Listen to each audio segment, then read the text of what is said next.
안녕하십니까? 몸과 마음의 건강을 되찾아주는 힐링하우스 히아신스가 여러분과 함께합니다. 11월 선정도서로 김세현 선생님의 5%는 의사가 고치고 95%는 내 몸이 고친다를 읽어드리고 있습니다. 2017년 11월 22일 어제는 참으로 뜻깊은 하루였습니다.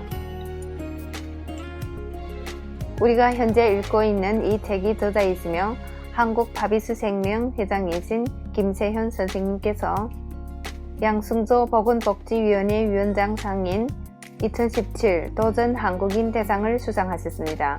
축하드립니다. 그리고 대한민국이 잔치인 동계올림픽 고문님으로 위촉되셨습니다. 축하드립니다. 한국뿐만 아니라 중국에서도 인체정화의 기저귀 꽃이 활짝 피어날 수 있도록 노력과 헌신을 아끼지 않으시는 김세현 선생님께 다시 한번 축하의 메시지를 보내드립니다. 11월 26일 김세현 선생님께서 연기를 방문하시게 되며 인체정화에 대한 명강연을 펼치시게 됩니다. 여러분이 많은 참여 기다립니다. 특히 연변에 계시는 분들은 절호의 기회를 놓치지 마시기 바랍니다. 계속해서 오늘 이 내용으로 들어가겠습니다. 복합 활성 효소, 한의학과 만나다. 유럽인은 암으로 진단을 받아도 고통스러운 수술, 항암제 투여, 방사선 치료를 하는 대신 식품으로서 치유하는 전통의학을 더 많이 선택한다. 통계에 의하면 전통의학에 의존하는 아이슬란드, 프랑스, 독일이 평균 수명과 기대 수명이 현대의학에 의존하는 미국보다 높은 것은 물론 건강 상태도 세계 최고 수준이라고 한다. 미국이 영향권에 있는 캐나다, 일본, 우리나라의 경우 현대의학에 의존하는 비중이 높아 암, 각기, 수술이라는 공식이 일반화되어 있다. 전통적인 한방의학의 나라, 허준의 나라인 우리나라가 왜 이렇게 현대의학에 목을 매게 된 것일까? 촌각을 달리하는 응급 상황의 경우 현재 현대의학에 100% 의존하고 있기 때문에 병원은 곧 생명을 살리는 곳이라는 이미지가 강하다. 따라서 병원의 권위도 신적 권위에 도달할 만큼 높아졌다. 응급 상황에서 오랜 시간을 두고 치유하는 전통의학보다는 현대의학의 역할이 큰 것이 사실이다. 하지만 이 경우에도 현대의학은 부작용 없는 완전한 치료에 도달하지 못하고 있다. CPR로 알려진 심폐소생술의 경우 마취, 수혈, 절개의 과정을 거치는 동안 폐혈증, 뇌졸중의 위험을 더안아야 한다. 얼마 전 심장 수술을 받고 타계한 신바람 건강 전도사 황 박사의 사망 원인도 급성 폐혈증이었다. 현대의학은 생명을 살리는 데 초점을 맞추기 때문에 살아있음 자체에 가장 큰 의미를 둔다.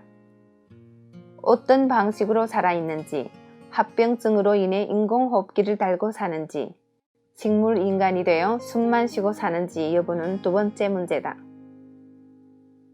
생명을 연장한다는 말과 인간답게 산다는 말은 결코 같은 의미가 아니다. 생명을 유지하는 것에 집착하게 되면 인간이 고통에 무심해지고 인간이 마땅히 지녀야 할 품격은 사소한 것으로 치부되기도 한다. 자존심을 다쳤다는 이유만으로 자살을 선택하는 게 인간이다. 그만큼 인격은 고귀한 것이며 인간다움은 그 무엇을 주고도 바꿀 수 없는 가치를 지닌다. 당뇨, 고혈압, 암은 삶의 질을 떨어뜨리는 주범이다. 병원에서 처방해주는 약은 환자의 생명을 연장시킬 수는 있지만 삶의 기쁨까지 주지는 않는다. 현대의학은 인체의 항상성과 재생 능력을 믿지 않기 때문에 암에 대하여 암세포를 죽이는 약을 처방한다. 항암제의 경우 암세포를 죽이기 위해 99가지 부작용을 무릅쓴다고 보면 된다. 항암제를 복용하면 구토가 나고 머리카락이 빠지고 뼈가 삭는다. 이게 암보다 더 고통스럽다. 만성질환에 있어 모든 증상에 대한 완화책은 작은 만족밖에 주지 못하며 때에 따라 더 큰 불행을 불러들인다. 오직 완치만이 진정한 의미를 가질 수 있다. 그렇다면 만성질환이 완전히 낫은 일은 가능한 것인가? 전통의학의 경우에는 응급 상황에 이르기 전 몸을 치유하는 데 중점을 두기 때문에 병원 25시 같은 극적인 드라마는 만들어내기 어렵다. 식품을 통한 평상시 신체 관리를 중요시하며 병이 났을 때도 한약, 침술 등 시간을 잡아먹는 번거로운 방법을 동원하여 치유에 임하게 된다. 때문에 많은 사람들이 알약 몇 알로 가볍게 증세를 호전시킬 수 있는 양약 쪽으로 몰리는 것이다. 한약이 가진 태생적인 한계도 이야기하지 않을 수 없다. 과거에는 채취를 통하여 약을 제조했기 때문에 자연이 베푸는 신비한 치료 효과를 기대할 수 있었다. 하지만 재배에 의해 약초를 생산할 수밖에 없는 지금의 현실에서 과거와 같은 약효를 기대하는 것은 무리다. 산삼과 장뇌삼, 인삼의 약효가 각각의 차이를 보이는 것도 이와 같은 이치 때문이다. 또한 과거에는 인체에 유입되는 공해물질이 적었기 때문에 치유 방법에 있어 해독에 관한 처방이 한정되어 있었다. 요즘처럼 독을 먹고 마시는 것이 일반화될 줄은 누구도 예상하지 못했다. 전통의학의 복합 활성 효소를 더딥히게 되면 이런 문제점이 상당 부분 해결된다. 인체의 놀라운 자기 치유력은 위장, 소장, 대장으로 이어지는 소화계에 3일 이상의 휴식을 줌으로써 가동된다. 하지만 현대인의 몸은 비정상적인 상태, 즉 만성 효소 부족 상태에 놓여 있기 때문에 물 단식만으로는 이러한 효과를 거두기 어렵다. 단식과 함께 발효과학을 더딥힌 복합 활성 효소를 응용하게 되면 완치율이 획기적으로 올라가게 된다. 나는 한약, 양약만으로 낫지 않던 만성질환이 인체정화 프로그램에 의해 10만 건이 넘게 치유되는 것을 경험하면서 복합 활성 효소에 굳건한 믿음을 갖게 되었다. 하지만 현행 제도 아래 건강식품이 받고 있는 각종 범죄적 제재에 걸려 광고 한 번 제대로 하지 못했다. 확실한 효능인 암치유, 당뇨치유, 혈압 정상화에 대한 이야기는 배제한 채 두루뭉술하게 그냥 건강에 좋다고 설명하는 것으로 그쳐야 했다. 복합 활성 효소가 일으킨 기적은 입과 입을 통해 전해지는 것으로 만족할 수밖에 없었다. 그러던 어느 날 한의사를 대상으로 2시간에 걸쳐 인체정화에 관하여 강의할 기회를 얻게 되었다. 공부 많이 하고 똑똑한 그분들이 과연 내 이야기에 관심을 기울여 줄까 반신반의했지만 결과는 대성공이었다. 뜻이 있는 곳에 길이 있다고 많은 한의사들이 내 이야기에 공감, 환자를 치유함에 있어 인체정화 프로그램을 도입하게 되었다.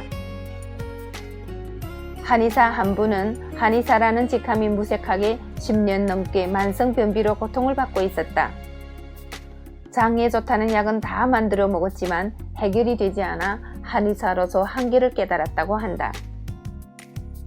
그날 그분은 내 강의를 듣고 바로 이거다 하는 느낌을 받았다. 자신이 먼저 복합 활성 효소를 섭취하였고 자루 모양의 쾌변을 보게 되면서 병원 치료에 적극적으로 활용하게 되었다. 이처럼 인체정화 프로그램이 만성질환에서 획기적인 치유법으로 각광받고 있지만 사실 해독요법은 가장 상식적인 치료법이다. 자연에 존재하는 모든 짐승이 이미 이런 방법을 통해 스스로를 치유해왔다. 집에서 기르는 개와 고양이조차 몸이 아프면 굶지 않는가? 약식 동물이라는 말이 있듯 우리가 먹는 것이 곧 약이다. 식품은 부작용 없이 고혈압, 당뇨, 암을 치유할 수 있는 확실한 방법이다.